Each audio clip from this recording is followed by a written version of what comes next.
राधे राधे। देखिए, ये संसार है। संसार अर्थात जो धीरे धीरे सरकता जा रहा है, संसरति इति संसार। अर्थात जो आज है वो कल नहीं रहेगा, और जो कल था वो आज नहीं है। देखते ही देखते एक और वर्ष बीत गया, 2025 बीत गया, और अभी 2026 का शुभागमन है।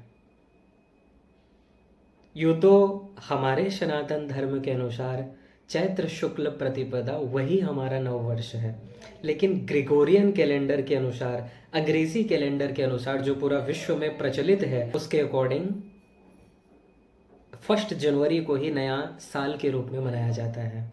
सबसे इम्पोर्टेंट देखिए यही है, एक ही बात का विचार कीजिए, ये मनुष्य जीवन हम और आपको मिला क्यों है। प्रत्येक जीव इस संसार में धन के पीछे भाग रहे हैं। क्यों?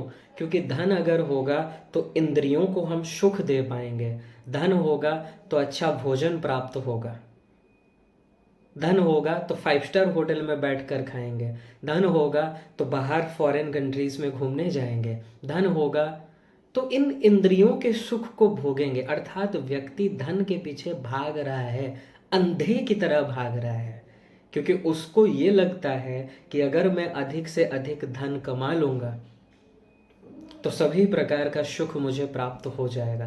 देखिए, धन कमाना बुरी बात नहीं है, ज़रूर कमाना चाहिए, क्योंकि जिनके पास धन नहीं है इस संसार में उनको कोई पूछने वाला नहीं है। पूछने वाला तो छोड़ दीजिए, आप रह ही नहीं सकते अच्छे से, क्योंकि सभी सामान धन से ही आते हैं। बिना धन के तो कोई सामग्री आपको नहीं मिलने वाला। तो धन कमाना बुरी बात नहीं है, लेकिन उसके पीछे जो इतना अंधे की तरह भाग जाना, जहां अपने सुख को ही व्यक्ति भूल जाए, जैसे किसी का गुलाम हो गया है, गुलाम की तरह भाग जाना, ये अच्छी बात नहीं है। और इससे आपका कल्याण नहीं होगा, इससे आपको वो सुख प्राप्त नहीं होगा, इससे आपको वो सुख प्राप्त नहीं होगा। क्योंकि भागवत में एक बहुत ही प्यारा श्लोक बताया गया कि न जातु कामः कामानाम उपभोगे न साम्यति हविषा कृष्णवर्तमेव भूय एवा विवर्धते। ये जितना भी हम इंद्रियों को सुख दे रहे हैं और सोच रहे हैं कि इससे हम सुखी हो जाएंगे, हम अर्थात जीवात्मा सुखी हो जाएगा, ये ऐसा ही है कि जैसे बहुत बड़ा एक अग्निकुंड है, अग्नि वहाँ पर प्रज्वलित हो रहा है और आप उसमें घी डाल रहे हैं इस कामना से, इस भावना से कि आप सोच रहे हैं वो अग्नि शांत हो जाएगा, लेकिन शांत नहीं होता, वो और तेजी से ऊपर उठ जाता है। ऐसे ही जितना आप संसार का डिज़ायर फुलफिल करते जा रहे हैं, आपको लग तो रहा है कि मैं सुखी हो रहा हूँ, लेकिन ये सुख नहीं है, क्योंकि इससे सुख की प्यास तो और बढ़ती जा रही है, ब्रेक नहीं लग रहा है, वो और बढ़ता जा रहा है और अशांति बढ़ती जा रही है। इसलिए बड़े बड़े अरबपति खरबपति भी टेंशन में हैं, उनको अधिक टेंशन है, उनको वो नींद प्राप्त नहीं हो पाता जो नींद कोई फुटपाथ में बैठा गरीब आराम से, उसको बस 2 वक्त का रोटी भी मिल जाए, 2 वक्त का खाना मिल जाए, आराम से खर्राटे मार के सोता है, वो जो नींद में आनंद है, वो नींद का आनंद बड़े बड़े अरबपति खरबपति को नहीं है। तो आप विचार कीजिए अपनी बुद्धि से कि सुखी कौन है। अरबपति के पास सब कुछ है, सब सामग्री है, बहुत ही अच्छा लग्जरी घर है, आगे पीछे नौकर चाकर घूम रहे हैं, जब जहां मन किया वहां जा रहा है, नेताओं के साथ बहुत अच्छा संपर्क भी है, चारों तरफ गनमैन बॉडीगार्ड उसके चलते रहते हैं उसकी रक्षा के लिए, लोग उनके हजारों करोड़ों दीवाने हैं, लेकिन फिर भी वो चैन का नींद उस जीव को नहीं है। क्यों नहीं है? क्योंकि जितना प्राप्त हो गया है वो और चाहता है, और ये और चाहने की कामना तब तक समाप्त नहीं होगी जब तक आपको परमानेंट सुख न मिल जाए। क्योंकि हम और आप जो सुख चाहते हैं वो भूमा सुख चाहते हैं कि यो वै भूमा तत्सुखम, अनलिमिटेड सुख। और अनलिमिटेड सुख कौन है? जो आनंद सिंधु सुख राशि जो आनंद, सिंधु सुख राशि सी करते त्रैलोक्य सुबासी, सी करते त्रैलोक्य सुबासी। आनंद के सिंधु तो प्रभु श्री राम हैं। तो जब तक आप राम जी के शरणागत नहीं होंगे, जब तक आप श्री कृष्ण के शरणागत नहीं होंगे, भूल जाइए जी, वो आनंद नहीं मिलने वाला। टेम्पररी आनंद तो सभी जीवों को मिलता है, पशुओं को भी प्राप्त हो जाता है टेम्पररी आनंद। जितना आनंद आपको रसगुल्ले में आता है, वही आनंद गाय को घास में प्राप्त होता है, चारा में प्राप्त होता है। आनंद उतना ही है। ठीक है जी। तो इस बात को समझना बहुत ज़रूरी है, क्योंकि मनुष्य शरीर में ही आप इस बात को समझ सकते हैं। और एक बार ये शरीर अगर छिन जाए, पता नहीं फिर कब ये शरीर प्राप्त होगा, कोई गारंटी नहीं है। जैसे एक लोभी निरंतर प्रयास करता है, एक एक रुपए इकट्ठा करता है कि हम करोड़पति हो जाएं, अरबपति हो जाएं, खरबपति हो जाएं। साधक का यही कर्तव्य होना चाहिए। जो वास्तव में बुद्धिमान है, उनका ये कर्तव्य होना चाहिए कि एक एक पल हम अपने वास्तविक लक्ष्य की ओर बढ़ें, उसको प्राप्त कर लें जिसको प्राप्त करने के लिए ये जीवन मिला है। एक एक समय बुद्धिमानी जीव अपनी साधना में लगाता है, और जो अज्ञानी जीव हैं, जो अत्यंत मोह से ग्रसित हैं, जिनका बुद्धि माया ने हर लिया है, वो एक ही चीज़ के पीछे भागते हैं कि निरंतर अधिक से अधिक हम धन कैसे कमाएं, और इतना व्यस्त हो जाते हैं धन कमाने में कि अपने शरीर की भी उनको भान नहीं रहती है। यही अटैचमेंट अगर भगवान की तरफ हो जाता ना, तब कहना ही क्या था, कब का आपको भगवत प्राप्ति हो चुका होता।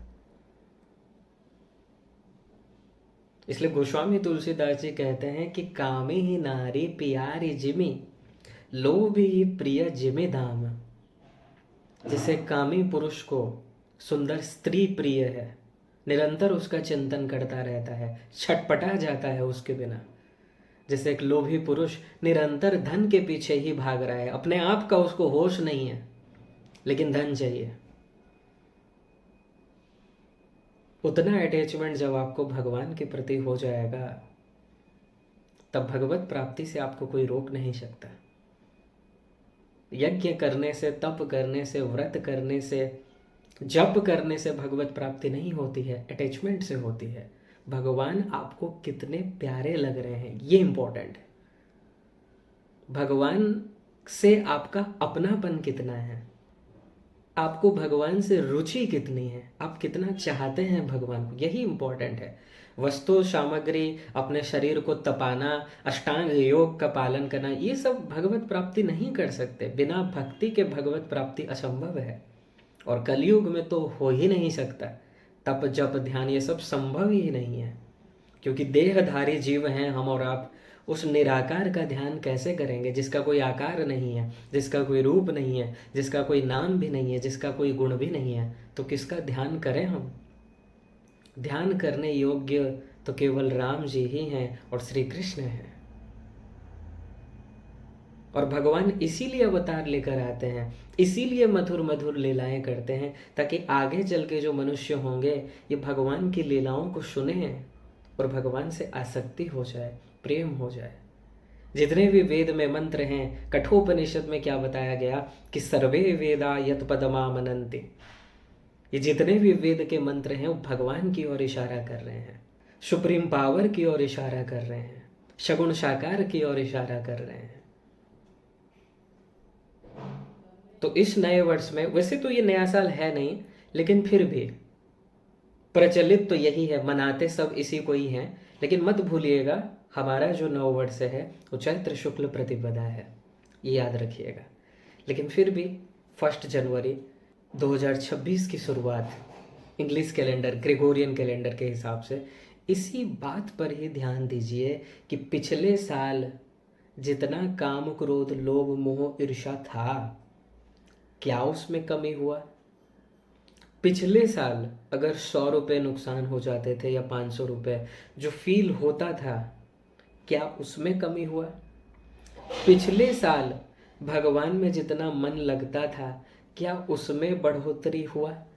यही रीड कीजिए अपने आप में, इसी बात को सोचिए, एकांत में बैठ जाइए और सोचिए एक बार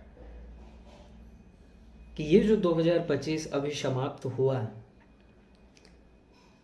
इसमें 2024 की तुलना में हमारे अंदर क्या क्या ग्रोथ आया? अगर नहीं आया तब वो विचारणीय विषय है कि गलती हो कहाँ रहा है। क्या हम लापरवाही कर रहे हैं? सत्संग सुन तो रहे हैं लेकिन सुनकर उसको अपने जीवन में उतार नहीं रहे हैं। या 2 घंटे साधना कर लेते हैं, बाकी के समय संसार में ही आसक्त। तो कुछ ना कुछ गलती तो है और इस पर विचार करना ही होगा, क्योंकि समय बीतता जा रहा है। ऐसे ही एक एक समय बीतता जाएगा और एक दिन यमराज का बुलावा आ जाएगा और फिर जाना पड़ेगा इस संसार से। और वो भी नहीं पता कि कब जाना पड़ेगा, अचानक मृत्यु आ जाएगी। और तब अगर आप उनसे कहेंगे कि थोड़ा सा हमको 1 मिनट का समय दे दीजिए कि कम से कम हम थोड़ा सा भगवान का ध्यान कर लें, नहीं मिलेगा वो समय आपको। इसलिए बुद्धिमानी यही है कि जैसे एक संसारी आसक्त पुरुष धन के प्रति आसक्त एक एक समय लगा देता है पैसा इकट्ठा करने में, जो साधक हैं, जो अत्यंत ही सौभाग्यशाली जीव हैं, जो बुद्धिमान जीव हैं, उनको भी एक एक समय लगा देना है प्रभु की भक्ति में, क्योंकि उन्हीं से आपका वास्तविक रूप से संबंध है। शरीर यहीं रहेगा, परिवार वाले यहीं रह जाएंगे।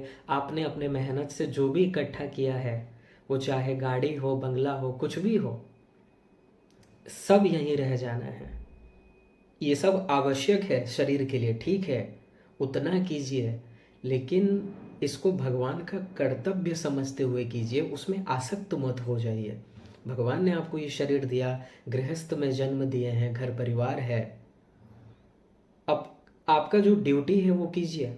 ये समझ कर कीजिए कि भगवान ने मुझे ये कर्तव्य दिया है, लेकिन साथ ही साथ हृदय से ये भाव होना चाहिए कि प्रभु आप कब मिलेंगे, कब मुझे इस संसार के दलदल से आप मुक्त करेंगे, कब आप मुझे अपना लेंगे, मुझे कब आपका दर्शन प्राप्त होगा, आपका वो दिव्य प्रेम कब प्राप्त होगा, वो दिव्य सेवा कब प्राप्त होगा। यही छटपटाहट ही साधना है, यही छटपटाहट, और यही होना चाहिए। ठीक है, तो इसी में प्रयास कीजिए। निराश होने की कोई आवश्यकता नहीं है, लेकिन इसका मतलब ये भी नहीं है कि लापरवाही करते चलें, क्योंकि अगर आप ये सोचेंगे कि जो होगा देखा जाएगा, बुढ़ापे में करेंगे, कोई गारंटी नहीं है जी कल को क्या होना है। अभी ही आपके पास है वर्तमान का समय, इसका लाभ उठा लीजिए, क्योंकि पता नहीं मृत्यु कब प्रहार करेगी, पता नहीं कब बुलावा आ जाएगा। इसलिए एक एक समय का सदुपयोग कीजिए और साधना कीजिए, भगवान में मन को लगाइए, क्योंकि वही आपके हैं, उन्हीं से आपका वास्तविक रूप से संबंध है। संसार में जो है ये तो शरीर के लिए है, आप शरीर नहीं हैं, आप शरीरी हैं, शरीर में रहने वाले हैं। क्योंकि हम खुद बोलते हैं कि ये मेरा शरीर है, मेरा, वो मैं नाम का जो तत्व है उसे ही समझना है, वही आप हैं, और उसके जो हैं वो श्री कृष्ण हैं। तो बस अपना कनेक्शन भगवान से जोड़ लेना और अनन्य रूप से जोड़ना। ऐसा नहीं कि थोड़ा श्री कृष्ण के प्रति भी मन हो, थोड़ा संसारियों के प्रति भी मन हो, नहीं। मन यहाँ नहीं रहना है संसार में। यहाँ कर्तव्य कीजिए ये सोचकर कि भगवान ने मुझे ये ड्यूटी दी है। यहाँ किसी पर भी आसक्ति न हो, क्योंकि यहाँ कोई आपका नहीं है। यहाँ जितने भी हैं इन सभी का संबंध केवल भगवान से है। तो अपना मन केवल हरि गुरु में ही लगाइए, भगवान में लगाइए और भगवान के भक्तों में लगाइए, क्योंकि भक्त भक्ति भगवंत गुरु चतुर नाम बपू एक, ये एक ही है। ठीक है जी, तो एक बार आप सभी को 2026 नव वर्ष की बहुत बहुत हार्दिक शुभकामनाएं, बहुत बहुत मंगल बधाई हो। आशा करते हैं आप समझे होंगे कि नया साल को कैसे अपने जीवन में ग्रोथ लाना है, कैसे आगे बढ़ना है और कैसे अपने लक्ष्य को प्राप्त करना है। उसमें और देर मत कीजिए, जल्द से जल्द भगवान के शरणागत हो जाइए, उन्हीं में मन को लगाइए, क्योंकि कुछ भी काम आएगा नहीं, केवल यही नोट किया जाएगा कि कितना क्षण, कितना समय आपने प्रभु में मन को लगाया। क्यों नोट किया जा रहा है? क्योंकि आपके संबंधी केवल भगवान है। शरीर के जो संबंधी हैं क्षणभंगुर हैं, नश्वर हैं, आज हैं कल नहीं रहेंगे, और ये शरीर के हैं जो बदलते रहते हैं हर जन्म में, लेकिन भगवान कभी नहीं बदलते। वो जो दो सखा हैं जो श्वेताश्वतर उपनिषद में बताया गया, वो दो नित्य सखा हैं, वो सदा एक साथ रहते हैं। तो आपके सखा श्री कृष्ण हैं।